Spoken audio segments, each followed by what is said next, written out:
There's three guys. The Western politician that lost his wife to another politician. The banker in Baltimore, and the comptroller of Glenn Martin Company. It's like a big wheel. Those three guys agreed, they issued new stock, the value of which exceeded Mr. Martin's holding. In other words, they got the preferred stock of some type in the amount that they could exceed Martin's ownership and stock.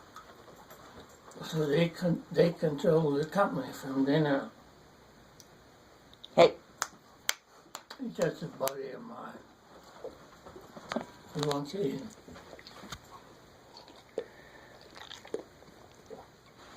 Talk to him. You got yours. Yeah, he'd love to do that. You got yours.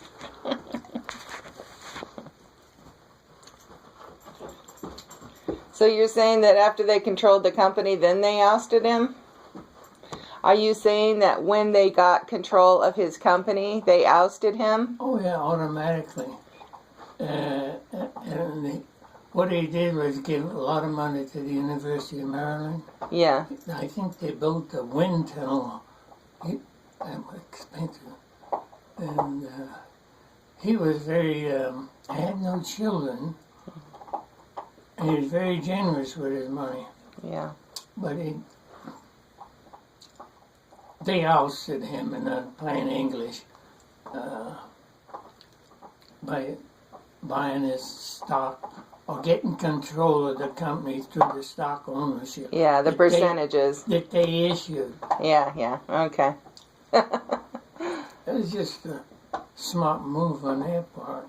And it's something that they don't do today because they're wise. Everybody's wise to that particular way of getting control of the company. And then it wasn't long, the guy, the politician, real politician, disappeared. Never heard of him again. The stock dropped to about 7. I even considered buying it. Yeah, because it was a buy. They had a contract, American Airlines, for so many commercial airplanes. Yeah. And everybody worked on them.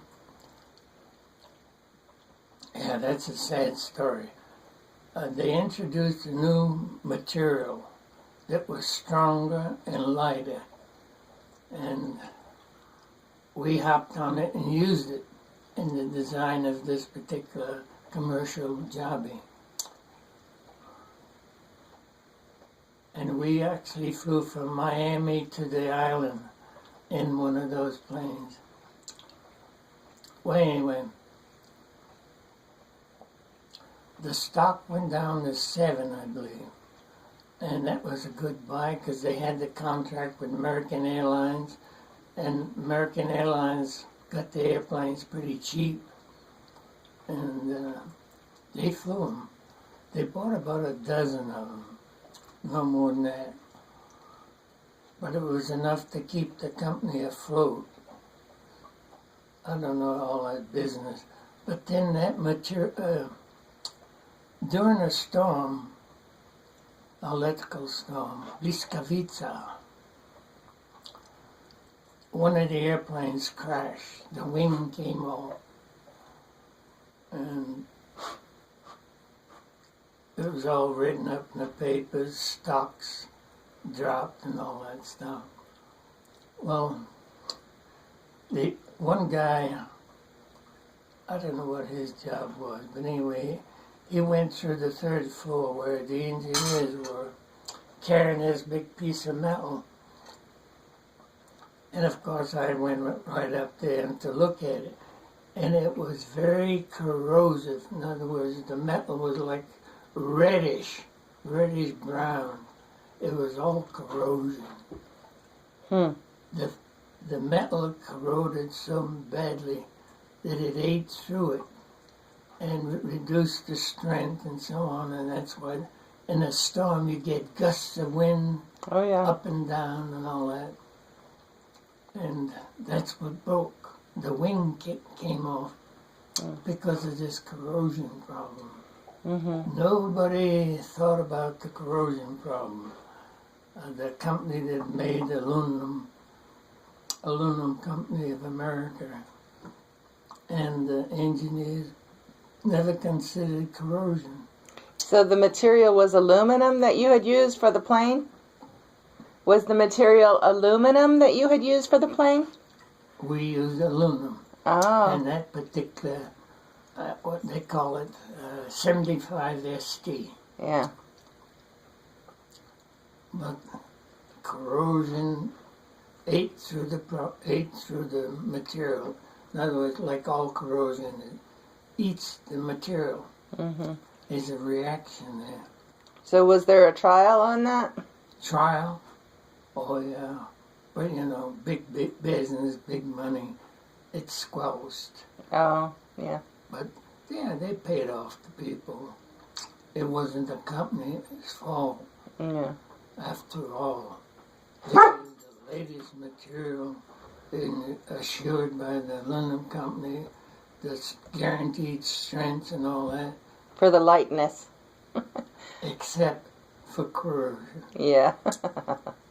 Funny little detail. Well, today all aluminums are coated, Yeah. and they're coated to prevent that corrosion. Oh. In other words, when you have materials together, different material, there's a galvanic, like electrical current running between the higher one and the lower one. Their resistance to corrosion. And they finally published a list of all the materials that were compatible or incompatible as far as the proximity of one to the other. Oh. A seaplane, for instance, sits in salt water. Mm-hmm. Salt water is conducive to electrolysis. Corrosion. Okay. And so they anchor the boat to the pier, to electric, sometimes wiring. Yeah. And there's a corrosion between the water, the pier, and the aluminum. In other words, where they stand in the list, the corrosion, low corrosion, high corrosion. And so when you anchor a seaplane with a steel cable, there's corrosion around where the connections are to the airplane. Oh. Oh, yeah. Mm-hmm. Oh, it's a heck of a lot of unknowns. So you have to put zinc plates where the connections are and all that kind of garbage according to this list. It's very interesting, but very few people understand it. Corrosion. Yeah. And particularly on the seaplane. Yeah. The land plane doesn't have that problem because it doesn't have the salt water. Right, right. Yeah.